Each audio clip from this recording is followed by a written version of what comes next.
so incredibly honored to be here. Let me tell you how honored I am and how much I love our new congressman.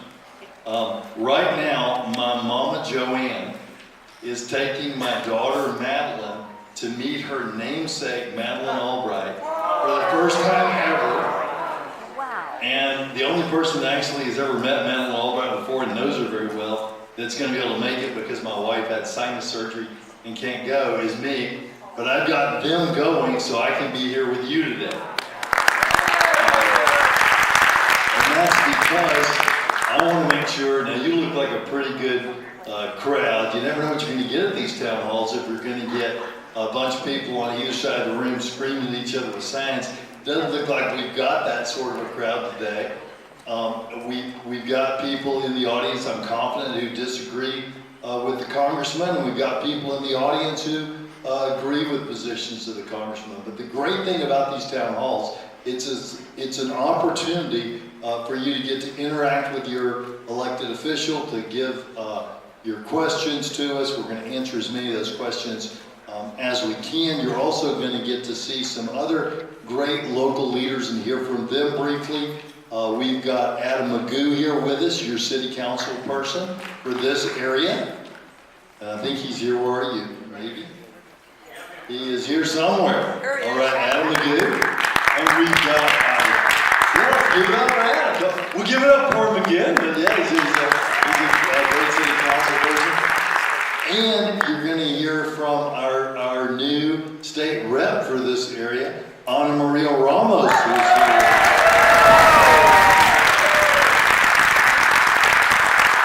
Right, Ana Maria.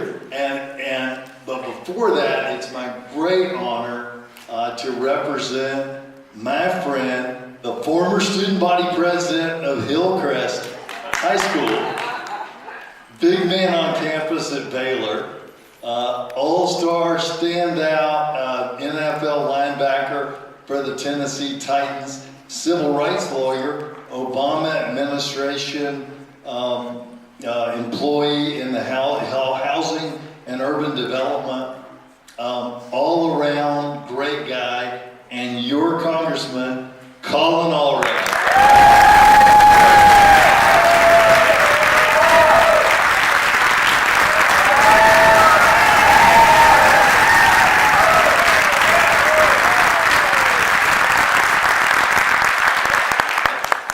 I think it's a friendly crowd.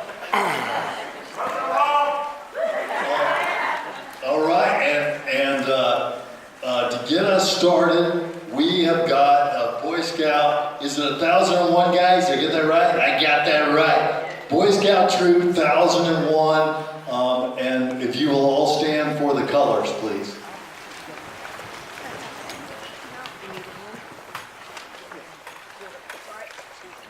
Color guard, attention. Color guard, advance. All, prepare to post the colors.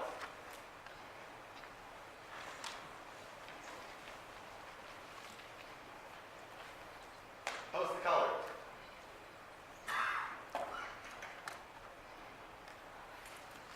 Please join me in the Pledge of Allegiance and the Texas flag. The United States of America, and to the republic for which it stands, one nation, indivisible, with liberty and justice for all. Honor the Texas flag. I pledge allegiance to thee, Texas, one state, under God, one and indivisible. Color guard, report.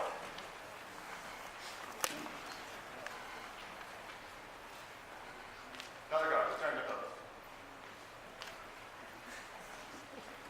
Halt. About face. Hand it back over to you. Good job, 1001.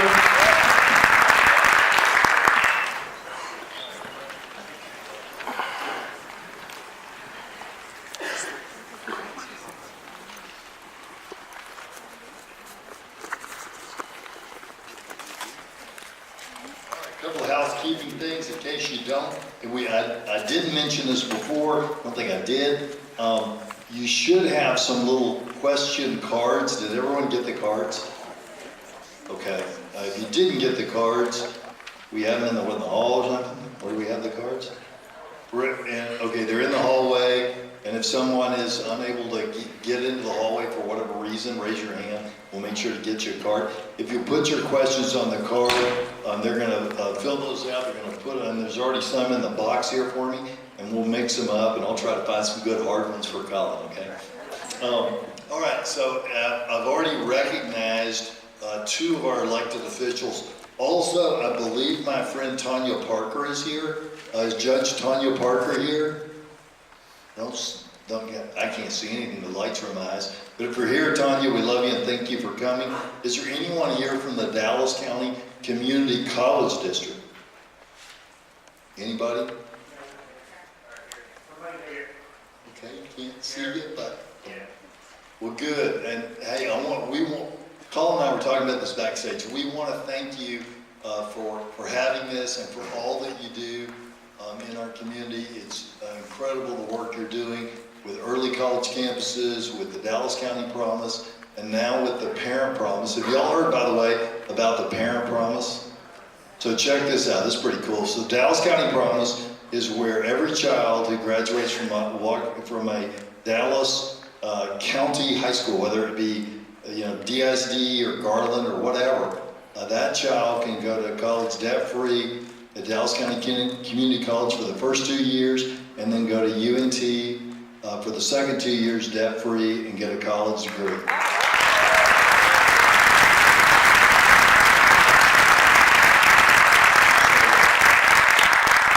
Parent Promise, which they're just beginning to kick off, last year for $14,000, that's how much we invested in that as a college district. 64 parents went to school with their children. And so when you think of these parents, they're averaging late 30s to early 40s.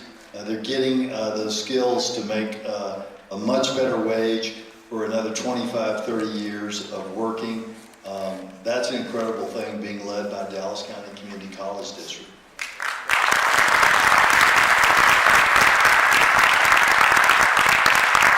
We've got some local updates, as I mentioned, from some local elected officials who've been kind enough to come up. Colin, you want to say a word to these guys before we hear from those locals?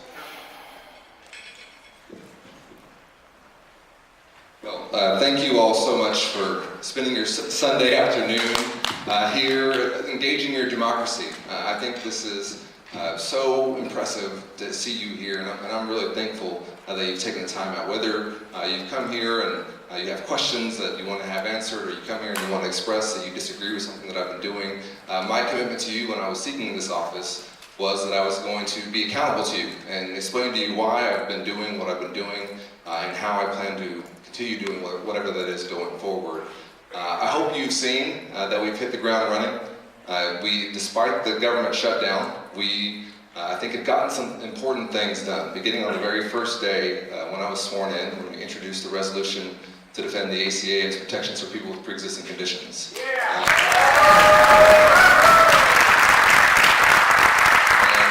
I'm incredibly proud that that passed with bipartisan support.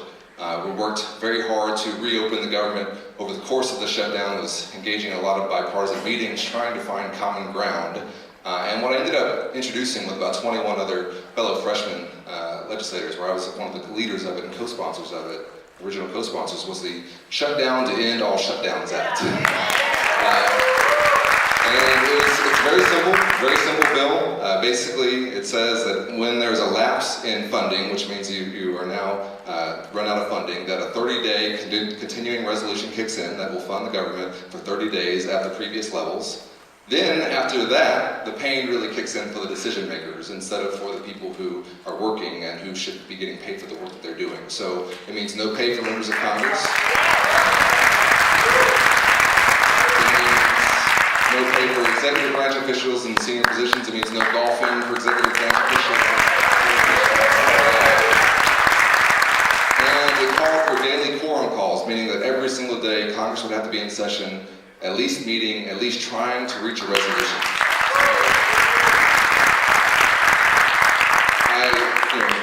I got to be honest with you, we got some pushback from some of the folks who had been there for a while on that bill. bill, but I believe that my constituents, that all of you, that was the kind of bill that you expected of me. Yay! And I do think this is going to be true, that multiple elements of that bill are going to become law, and that it will pass with bipartisan support. And so I'm really proud to have led the fight on that. And we just got our committee assignments a couple weeks ago, and I'm really proud of the committees that I'm working on. They are committees that are, by and large, bipartisan. They're committees that I think have a big impact on what we're doing here in North Texas, beginning with the Transportation and Infrastructure Committee. If you followed along during the course of my time seeking this office, I talked a lot about infrastructure. Now I will be in a position to very actively work on that. In fact, the subcommittees that I'm on deal with highways and roads, railways, and aviation. So those are some things that we have a little bit of here in North Texas. We had our first hearing this week as part of the Transportation and Infrastructure Committee on the large infrastructure bill that we're going to be putting forward. And I do think that you'll see that we'll have a large bill come out of the House that will try to address some of the infrastructure needs that we have in this country. Now, our infrastructure needs are great, and so it's going to be a very large bill, and we'll see exactly how it shakes out. But what I'm committed to doing, and I think we will do this on a bipartisan basis here in North Texas, is pulling down as much of those resources as possible for our area to make sure that as we continue to grow, we can grow in a way that is sustainable. And also from that perch, I'm going to be pushing for the high-speed rail project between Dallas and Houston. So if you I've been following this project. It's a privately funded project, but it's one that I think has really important implications for us as a state and for our country. If you can go from Dallas to Houston in 90 minutes on a train in a relatively comfortable environment, that's going to change a lot of things here in our state. And I think it will also be an example to the rest of the country of what kinds of projects we can use to creatively find ways to address our transportation needs. And it's something that I do think will be bipartisan. It's going to be a huge economic boon for us here.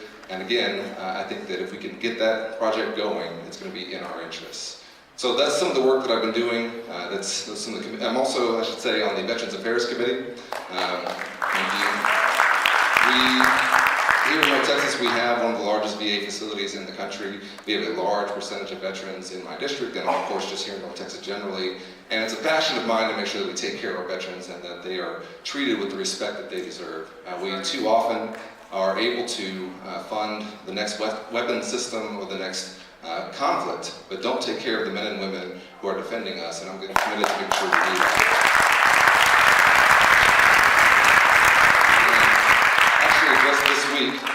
We passed a child care bill for the VA that passed with a bipartisan resolution from me, making sure that any veteran is made aware of the benefits that are available to them. So we're already getting started on that. And then my final committee is the Foreign Affairs Committee. So from that post, we just held our first hearing on the situation in Yemen this week. And if you go to any of my social media channels, you can see my questioning there of the experts who appeared in front of our committee on the situation in Yemen and also how we can counter Iranian influence in that region. For us here in North Texas, we are an international hub, and I think that what happens abroad affects us very deeply. We have an interest in the world being safer and more secure, and we also need to take, for Congress to take, a more active role in our foreign policy than it has in the past, and that's something that we already have taken steps with doing. This week, we voted on a resolution to get involved using the War Powers Act to limit some of what we're doing in Yemen, to make sure that whatever our activity is. Because if you've been following the situation in Yemen, it is a humanitarian crisis. There are some very terrible things being done, and sometimes it's being done with American-made weapons, and we need to make sure that whatever our involvement is, that we are holding that accountable and keeping a very close eye on it. So that's some of the work we've been doing from the beginning. I really am looking forward to getting into your questions. I know we have some local updates from a couple of our officials, and then we'll get right to the questions. We'll collect your cards, and Judge Jenkins is going to draw randomly cards from the basket for as long as our time allows. As Judge Jenkins said, my wife and I are due any moment, basically. And so those of you who have been in this situation know that a due date is just kind of a date they make up, right? So it could be anywhere in this region and anywhere in this time. My wife told me before I left that she didn't think she was going to go into labor in the next couple of hours. You know, the plans of mice and men and all that. And if something does happen, the only reason I will leave you will be to deal with that. And I thank you again for coming out here.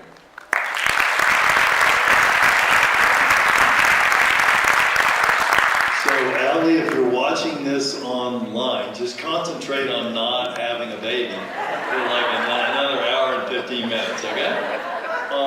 All right, so our first local official that we're going to hear from is my friend Adam Magoo.